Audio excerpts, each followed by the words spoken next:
This is Nicholas Alexiou, Department of Sociology, Queen's College, CUNY, and the Hellenic American Project, where we continue our oral history interviews.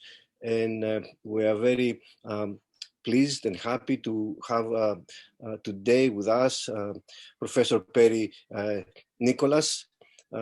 Thank you for accepting this invitation for the interview. My pleasure. Professor Nicholas, you tell us about yourself a little bit, where you're born, and then we talk about the family. But also, what was your occupation as a professor? Yeah. Oh, my name is Perry Nicholas. I am an English professor at SUNY at Erie Community College. I was born in 1953. My father was born here in the States in Elwood City, Pennsylvania. My mother was born on Inoussa, Greece, a very tiny island next to Chios. The grandparents were all born in Greece. Unfortunately, I only knew one of them, my maternal grandmother. The rest of them had all died before I was born. She lived also on the island of Inoussa, so I have memories of her, and I've been here all my life, pretty much. So you said your mother immigrated to the States? Yes, my mother came over when she was probably about 20 years old. My father went over, he lived here, he went over and found her. I don't know, you might say it was arranged. I'm not really sure, but met the family, found her, and brought her back here. And she... And where did you grow up? In which area of New York? Buffalo, on the west side of Buffalo. How come in Buffalo was a choice for the immigrant generation at that time, since we know that the most popular place was either Astoria, New York, or probably Chicago? Mm-hmm. I think there was a big Buffalo Greek community, and reasons why they came here, probably because Buffalo at that time was booming.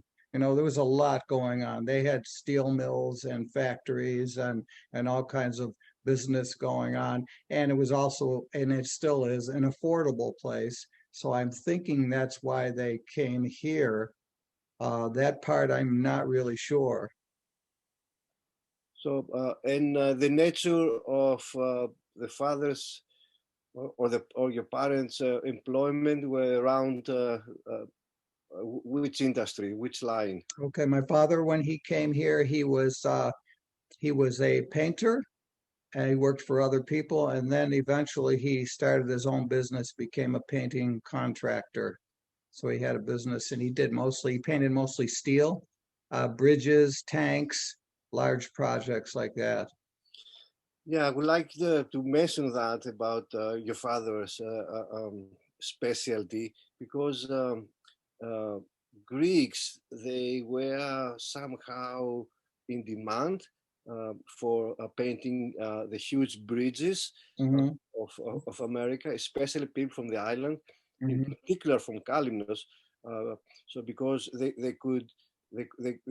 had no fear of the height. Of the heights, yeah. Yeah.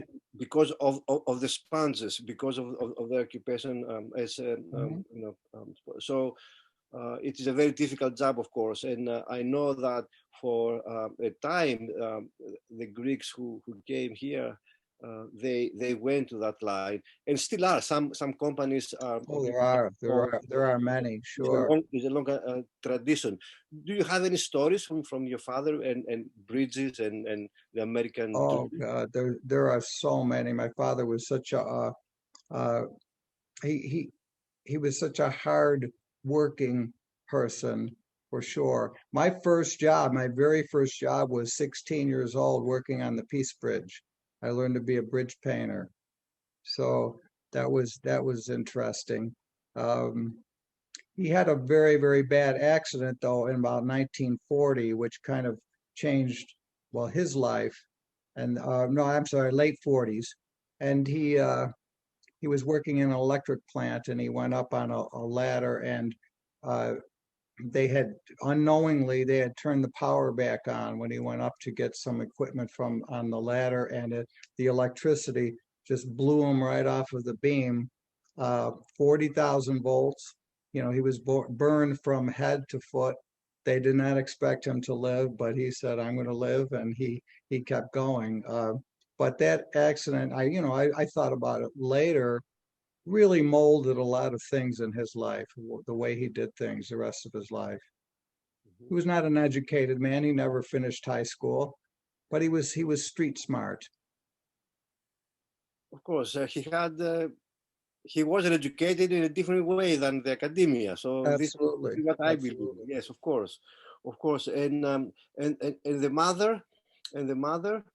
My mother, did finish high school, and she tutored a while, as I understand it, on the island. She tutored some of the younger kids, and when she came here, she did not. She was a housewife. Mhm. So, growing up yourself, how ethnic was your environment That's at a good home? question. We in the home we spoke half and half. Always, always English to my father, always Greek to my mother. So imagine it was pretty much Hmm. split. They spoke Greek between them. They spoke Greek very well, even though he was born here, but he spoke Greek well. So it was always half and half. Um, we I guess it's safe to say inside the home Greek, outside the home English.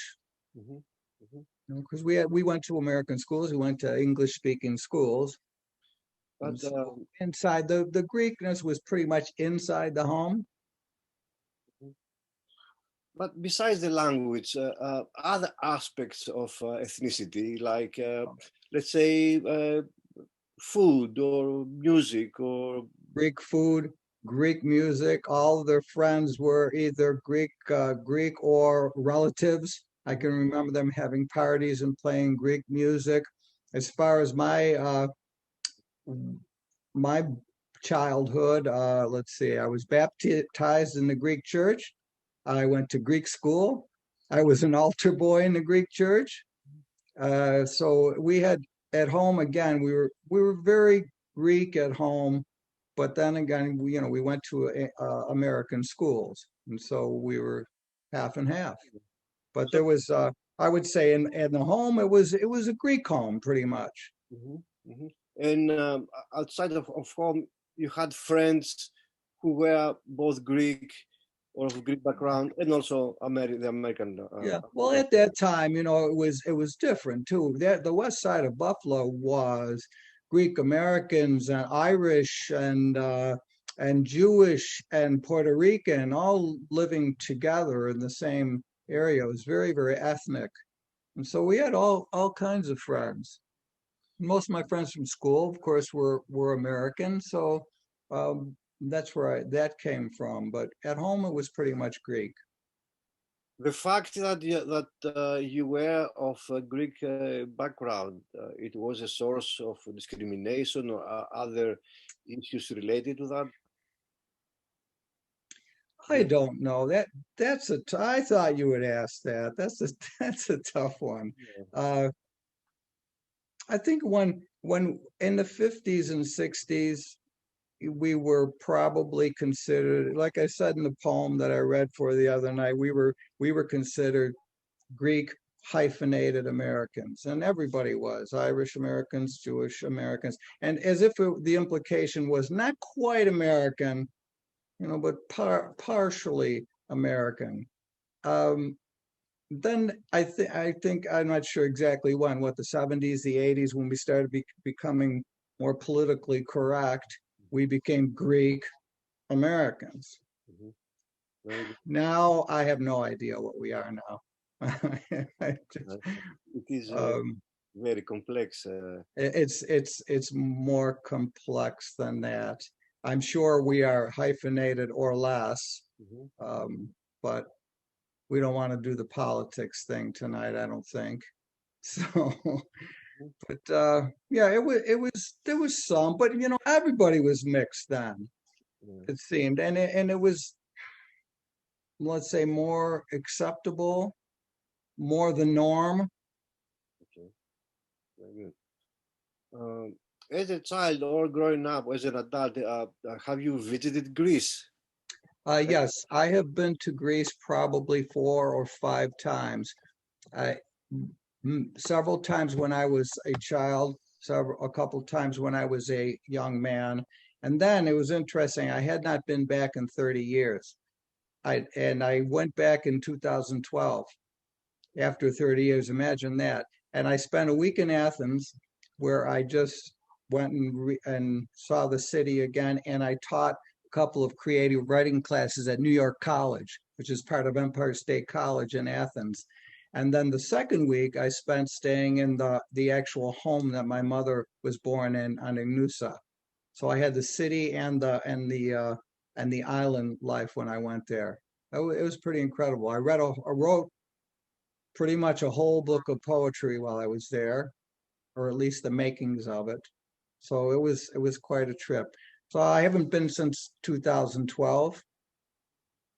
Mhm. Maybe again, who knows? Who knows? Um, it is a- an issue sometimes when Greek Americans visit the homeland and or they visit the village or the island. Sometimes the locals they keep view them as foreigners, the Americani, the I American. am definitely, I know what you're going towards. I am definitely Americano when I go to Greece. It does not matter, Nikos, if my Greek is absolutely perfect, which it isn't. It's very broken. But if I say something perfectly, that cab driver, he knows Americano right away. How that makes you feel? Oh, I understand that. I understand that.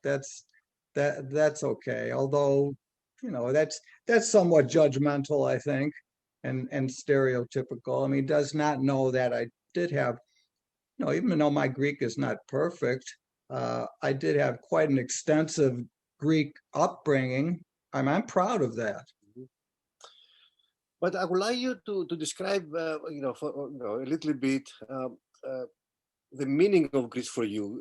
Going to Greece several times, uh, especially the one after such a long time, uh, because you grew up with the culture here in Buffalo. How that worked for your writing, for your science, for your development? Yeah.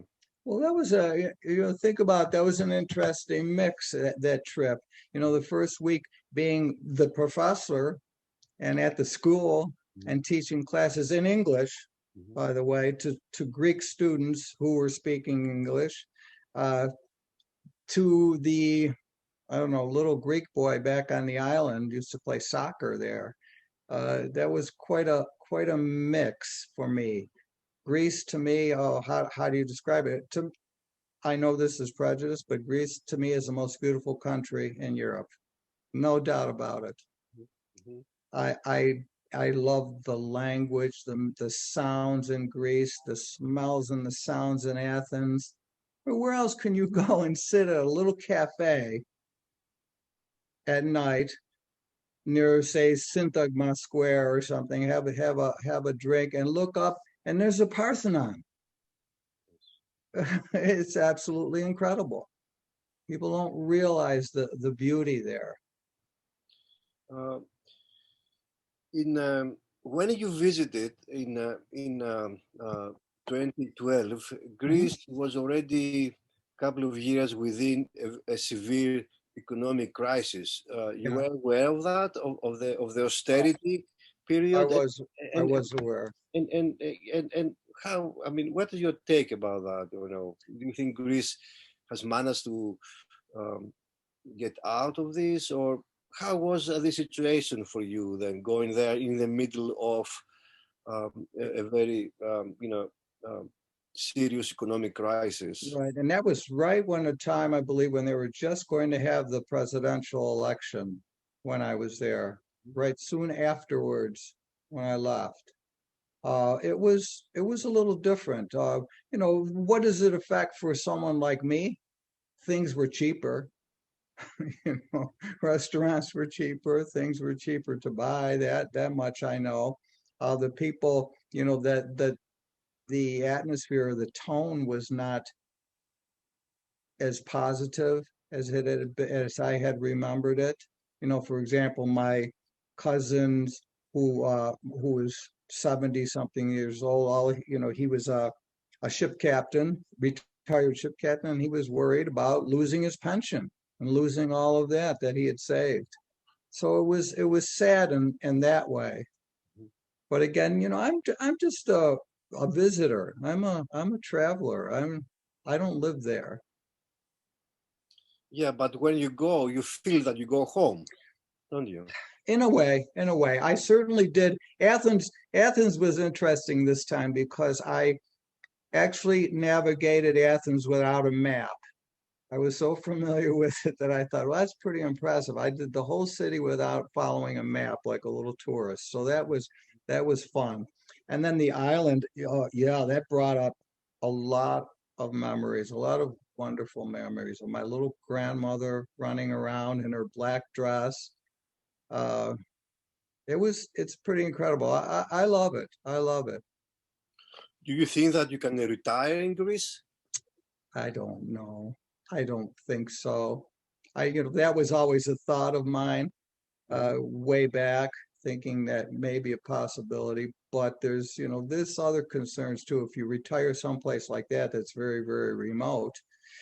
It's remote. I mean, there's no doctors. I have some health issues. There are no doctors per se, uh, and the other part that I told you too is my daughter now she's going to have a baby. She's not coming to Greece, and I want to see that baby as much as possible. Mhm. So I guess I'm here. Uh, how about your parents? Was at any time a thought that they could retire and return back to Greece? That's interesting question. My father, was always back and forth. I was born here, spent a lot of his youth there, ended up back here. He was American for all purposes. My mother, she really never expressed an interest to go back. I think she went back once. And just to see some people one more time, she never really had an interest. And I understand now, I think I understand what was behind it. And one was, she was very, very poor. So there were the memories of that. And she was in kind of an abusive household. And there were memories of that. And I think she just said, I'm done with that. I'm done with that. I did it. I don't need to go back. Mhm. Since you mentioned your daughter, and of course, congratulations on the Thank you. Thank you so much. I'm happy. um, now you are the transmitter of that culture from your parents to your daughter. How do you see this new generation of Greek Americans? Do they have an interest to the culture, to the Greek culture? Do they select certain elements of it? Uh, are they going to speak? They're going to continue speaking the language or understanding the language, That's or that's very that's or tough for me. I don't have much of a connection, honestly, anymore with the Greek community. I don't go to the Greek church unless there's a wedding or a funeral, let's say.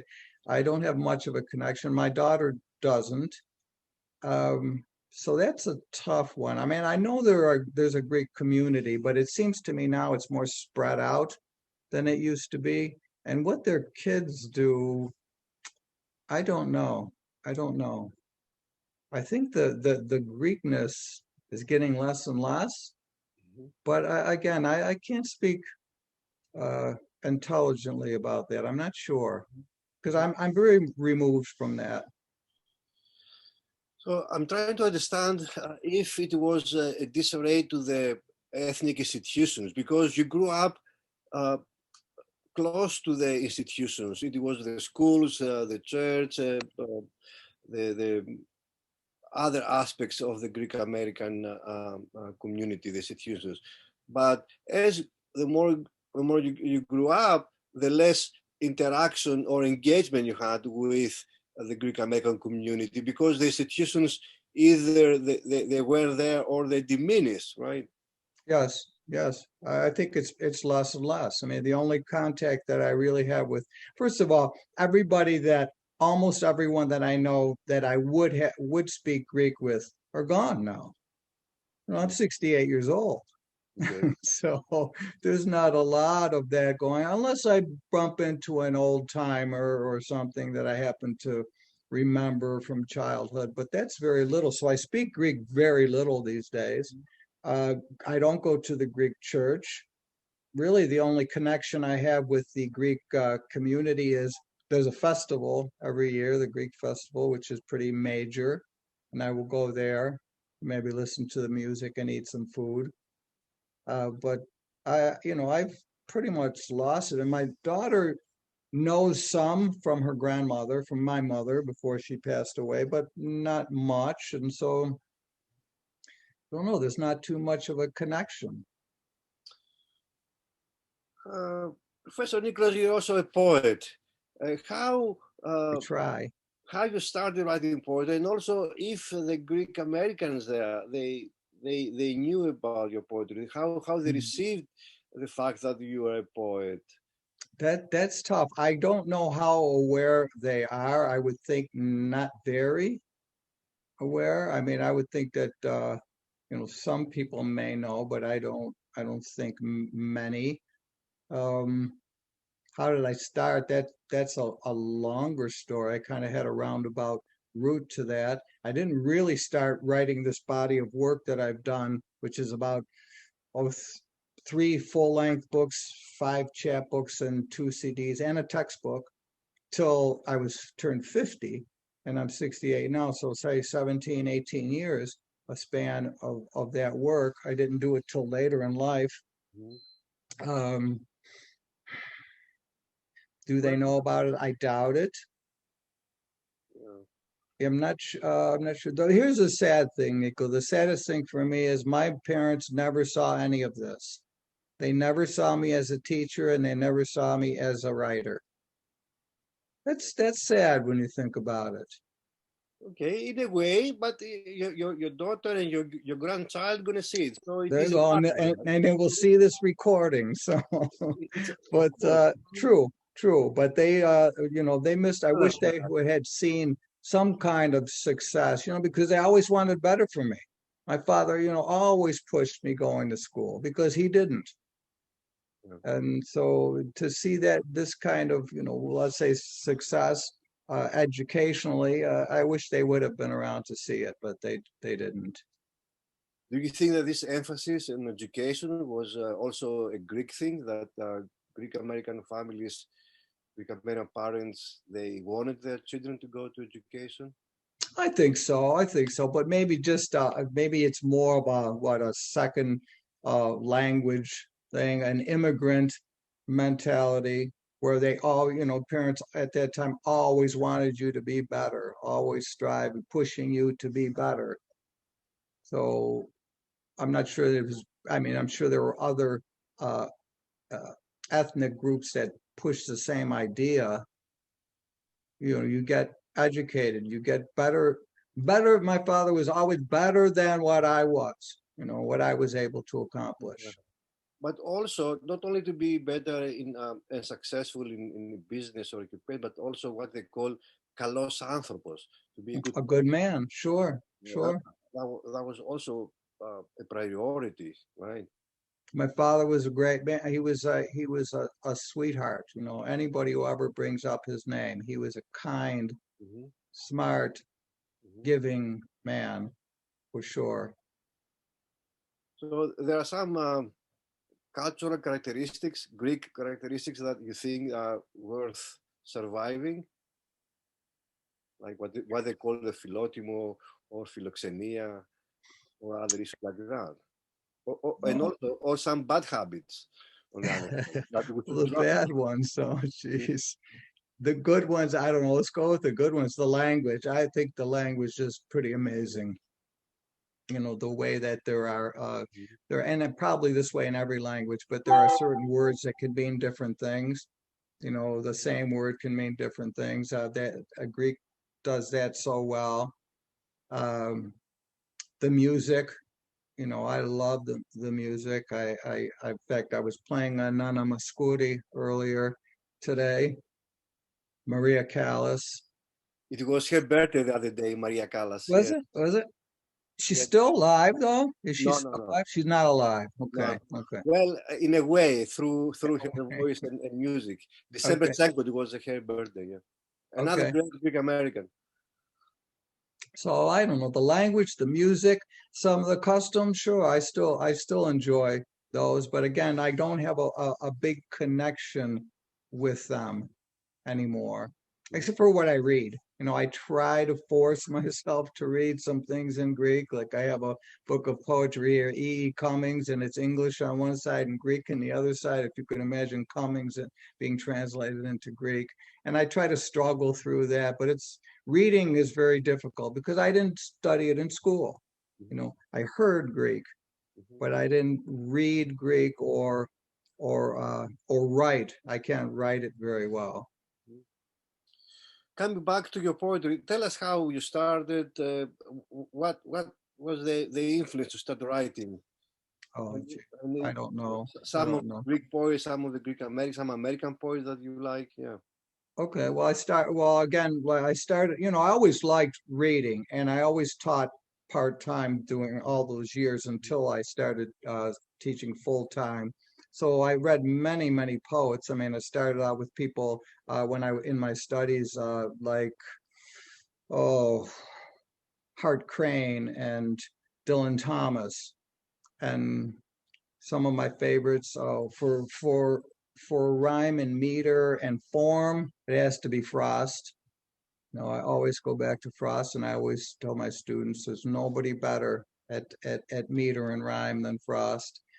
Uh, but I read everyone pretty much. How did it come about? I don't know. I don't know. How do we know the answer to that? I guess you could say it was it was cooking up in there all of those years and then just had to come out. I'm not really sure. But then it came out in a flurry all of a sudden. And I started writing like crazy, really. Why? I mean, you could talk about why do you write? For me, that's pretty easy. Our whole lives, we strive for expression. And when you can express yourself, it makes you feel somewhat lighter and freer and smarter. And I think that was it for me. It was a way of expressing myself or reading someone else who could express themselves well. So I guess when I begin to feel too heavy, especially in these days, or take myself too seriously, I read and write poetry. It helps me. Oh, for me, poetry helps us rise above the mundane and the petty, and reminds us that there's something more beautiful than what is on the news or that someone can tweet. And I need that reminder sometimes. So tell us about a little bit about the writing process. Where do you write usually? At your office, at the college, at home, at your desk, Mhm. during the night? You have those images or the Mhm. words they come to you. How do you write? Tell us You about know, the writing process. it is changed somewhat. When I first started writing, I would try to set. I'm an early riser, very early, let's say 5 or 6, and I would use those couple of morning hours to sit and say, okay, this is writing time. That has changed, but I always go back to William Stafford, the poet, and he used to compare writing to fishing. And he would say, I get up in the morning and I throw out the line and I watch the bobber, and if the bobber goes, then I've got something, and if not, try again some later on or some other place. So writing is like fishing, like that in the morning for me. It has since changed, and I just write whenever the mood hits me, I guess you would say. I always have a notebook with me to have certain phrases, words, titles perhaps that I want to remember later. But the actual process, oh, that's easy. Here it is. I start with this, Mhm. the yellow legal pad, and a pencil. Always pencil. And so I can erase. Okay. And then when it gets too messy, because I'm not a good, my handwriting is terrible. I'm left-handed, Mhm. and so then I put it on the computer and I save it and minimize it and save it. And I probably have, I would say, 4 or 5 poems going at the same time. Mhm. And I just work on whatever line or whatever moves me at the time. Whereas when I first started, I would take one poem and I had to finish that one poem before I would let myself move on. Now I kind of juggle 3, 4, 5 at the same time. That's my process. It could be any time of the day or night. I like reading. I like pretty much writing here or in in my home or with quiet. I know that some people you know like music around them or to write in a coffee shop. I find that a little. You might find a phrase or a word there, but I can't concentrate with when that's going on. The music, if there's music on, it has to be instrumental for me because I find myself listening to the lyrics. If I have Dylan on, I'm listening to Dylan instead of concentrating on what I'm writing. So that's kind of my process now. It's a little more scattered than it used to be. And to some extent, you suggested that there is a connection between writing and reading. Oh, absolutely. When my creative writing students say, how do I get to be a better writer? I ask them immediately, what do you read? Because that it'll inspire you. It will teach you what you like about writing, what you don't like about writing, the kind of writer you want to be. It teaches you something, and it just gives you ideas. When I'm dry, which I have been very much in the pandemic, I have it's writing has been very, very difficult for me. Even though I just put out that book, Mhm. Mhm. it's been very hard for me. But when I am stuck, I read, and it seems to jar something loose. Or I listen to music, opera, La Boheme, Mhm. something along those lines to jar something loose. Or I watch an old black and white movie, something else to jar it loose. But I think reading and writing, absolutely. The more people that you read, the more that you learn. I also encourage them to listen to as many other people as you can. Go to some of these Zoom readings and listen to someone recite their poetry or fiction or whatever it might be. Uh, Try to experience as many different styles as possible so that you can find your style. Mhm.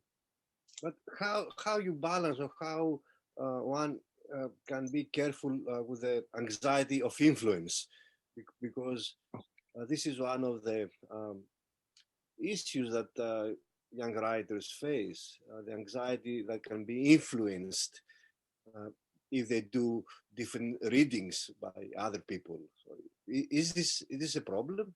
Is this a real threat? I'm not sure you're asking being too influenced by someone else's writing. Yes. Oh, I don't know. I don't know that that happens to me. I'm inspired by someone who says something well, influenced by it. Am I going to start writing like they do? I doubt it. I doubt it. I'm going to write like Perry Nicholas eventually. Okay. But inspiring, sure, sure. Somebody might say something. I say, wow, wow, what a phrase. Um, but I don't really worry about. Maybe you're asking, is it possible to lose your own voice? And Yes. I Yes. don't, I don't find that too much of a problem. Uh, I use it. I use what they say. I enjoy it. I'm inspired by it, but I don't lose it. Or I don't try to imitate it. I don't think. Maybe I am unconsciously. Maybe I am.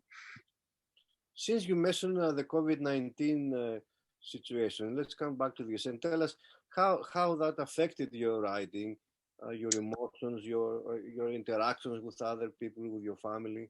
Mm, tough. I think it's been, for me, it's been very, very tough.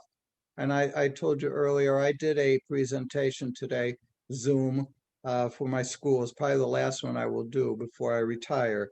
And it was about staying creative in the pandemic. And many people had the same problems that I had. They just felt it hard to start, hard to get involved. Now, many of them said, okay, now we feel like we've done that for a long time. Things are changing a little bit, and they sort of feel like now they can start their creative activities. But I kind of agree with that. I mean, I put out a book, but it was half done before the pandemic hit. So I finished it. I found writing in this time very, very difficult. I don't know, and I don't even know how to explain it, Nico, except that the heaviness that's all around. I thought it was really hard. You know, I used to produce, well, a poem a week for sure, if not more. And now I'm lucky if I do a poem a month. Uh, it's very, very hard. And I'm hoping we're at the end. And then personal, well, that's easy. I rarely see anyone, quite honestly. Pretty much secluded. which sometimes it is a characteristic or a habit of poets.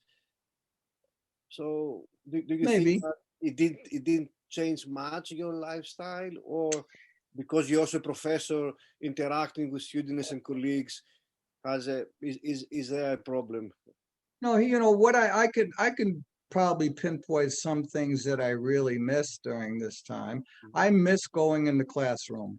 I don't know about you, but teaching online is nothing like going in the classroom for me.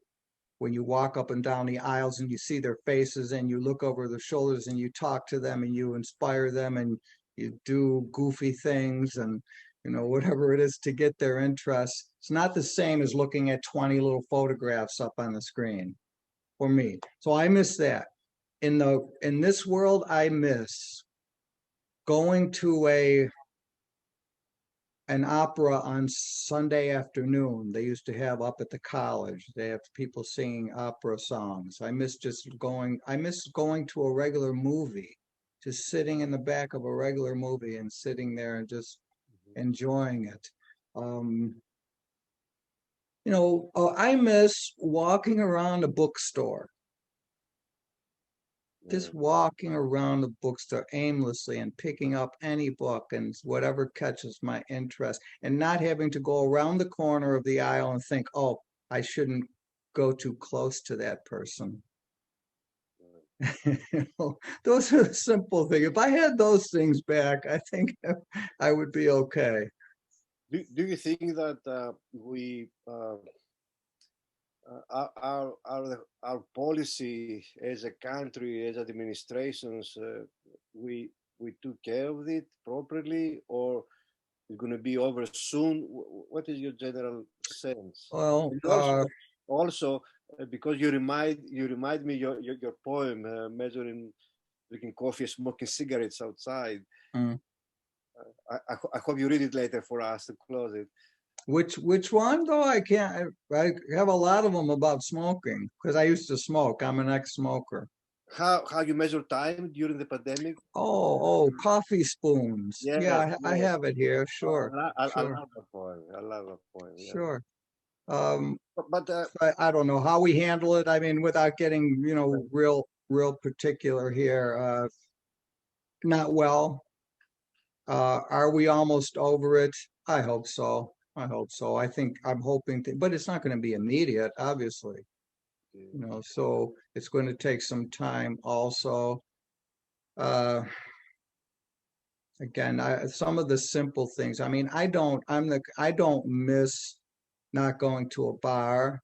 I don't miss really going out to a restaurant for dinner. I really don't care too much about. But some of those other things that I told you, hearing some music, being able to just sit freely with a group of people that you like.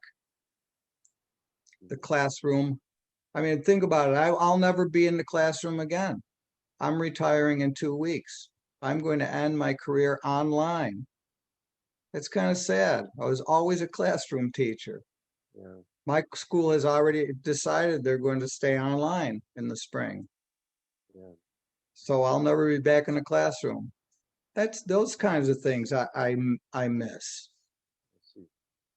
Also, we face a very severe economic crisis. If we read the numbers correctly, we see that the U.S. economy has a crisis more severe than the 1929 economic crash, or Mhm. we have a series of social and racial demands and demonstrations for more equality and respect. How that affected you? Do you think it is a moment is a critical moment for the American society? The economics you're talking about, or the racial? Yeah, yeah, both. On one hand, we have this economic crisis, and on the other hand, we have the social and racial, upheaval. Mm. Those are long questions. I'm not sure I know the answer. I know the economy is bad. Um, Fortunately, I'll be okay. A lot of people aren't. There's a lot of unemployed people and a lot of businesses going out of business. That's a sad thing. I don't know if we'll ever recover all of that. Uh, How Racial. how your students receive all this? How the young generation that you interact and you teach, you exchange ideas, how they see their futures? I don't know. I mean, how could they see it? Honestly, I feel sorry for them. It's got to be really tough. Some of those the students that I have, they're 17, 18, 19 years old. Mhm. And this is their first experience in college, their first experience in the world. And it's, I don't know, watching TV. I mean, watching me on TV, I feel sorry for them. I don't know how they're going to make out. And then when you get out, there's no jobs. I mean, something has to turn around. So I think they have probably most difficult time of any I can think of. Mhm. Racism, well, racism is a long subject too. Racism, I thought we had seen the worst in the 60s, and this is worse, in my opinion. And uh, it's a terrible thing, and it goes right down the line. And I'll just say, without trying not to get into the politics of it, Mhm. that type of thinking comes from the top down. And if the top is telling you that it's okay to demean people and treat them terribly, then it opens up a Pandora's box of ugliness. And we need to close the box. Okay. That's, I can go on and on and on, but Mhm. uh, it's bad. It's bad. Mhm. And here's what I said, just to go back to the students for a moment. Mhm. This is the norm for them. And that's kind of sad for me. This is the norm. They think that this is the way it is. This is the way the world is and always was. And I don't know that it was. I see. Interesting. Um, so I would like us to close our Sure. interesting interview with It was fun. I your hope I thoughts. didn't talk too much for you because No, you get me wound up, Nico. but I would like to close it with your thoughts about uh, the Greek American community. You express your ideas about the American society in general, but I would like to see how you think about the Greek American community as a whole. And also, I would like to close it with a reading of one or two poems. One of them, I would like to be the coffee spoon. So you choose the other one. Okay. Okay. Greek American community here, you're saying? Yes. Again, I honestly, I'm gonna be honest, I'm so disconnected with it that I think there still is one. In Buffalo, for example, there's the one Greek church. It's really, well, when there wasn't a pandemic, very well attended. There's a really strong Greek community. I'm kind of on the outside of that. Um, I don't know. I hope that it continues because I love those traditions. I love the language. I love the traditions. I value all of those memories that I had in the let's say the Greek part of my life. I really do. I hope that they do continue. And your Greek life, Greek part of your life, it was compatible with the American life, right? Many Yeah, languages. Or you had some conflicts and contradictions from time to time. it was looking back, it was a little strange being split like that. I think I got something out of both of them, but you have to think of it this way. My father, for example, he he was of the mind that my mother wanted to keep the Greekness going, so she would always speak Greek and she would teach me about all of those traditions. My father, on the other hand, would always say, I can remember his voice saying, when you go outside, speak English. We don't want to be foreigners. We want people to think we're foreigners. So there was that dichotomy all the time. Uh, so I don't know. I mean, I value it. I think it was great. It gives me a whole different way of looking at things outside of myself. My fear is, like I said earlier, my fear is that, we started out being hyphenated and then we weren't hyphenated. And now, what is it? We are only pure. First of all, there's no pure American, but we are only pure Americans if we drive around in a big truck with flags going flapping. I don't. That scares me a little bit. We all have something to offer. We're all mixed. We're all mutts. Excellent.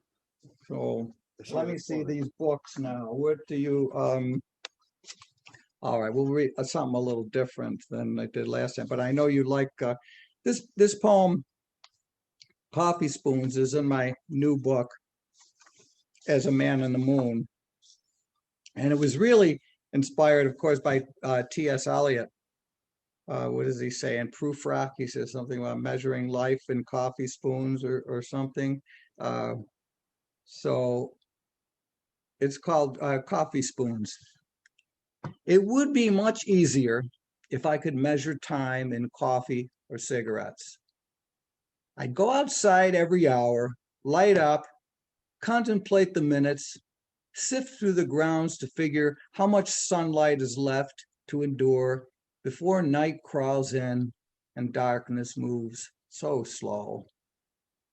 Coffee won't help. Smokes will surely kill me. Right here on virtual Earth, life has changed, lacking in social graces, and it's recommended we all learn protection. Cover our skin from lips to toes. Caffeine, tobacco, or kiss, I'll cut a merciful hole in my mask.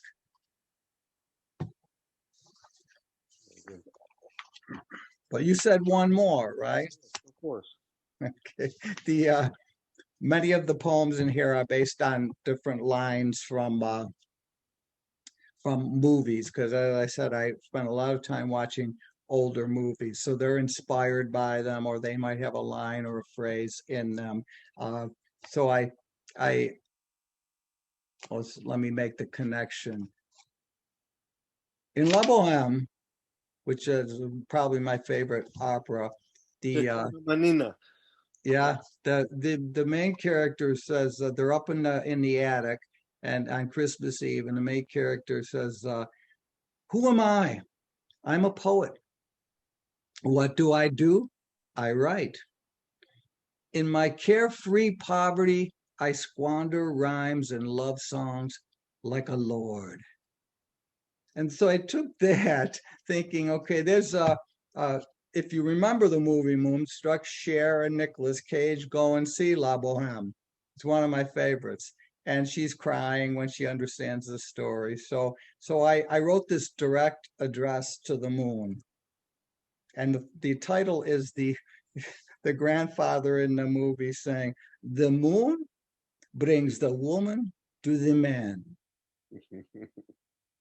I used to look up with round eyes as if you were perfect in every phase, watching over my life, young and old, promising always to mark my words. You brought earthy women to this bed, sweet verse to the tip of my tongue, light to heart, stories into folds.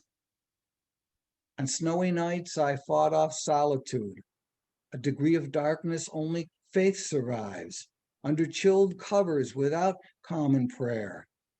You'll never be trustworthy again, in theory or full operatic dream. Bella Luna, we need to accept your message. Snowflakes are perfect. Stars are perfect. Not us. Thank you, Professor. Professor Perry Nicholas, thank you very much. And Thank you. It was my also, pleasure.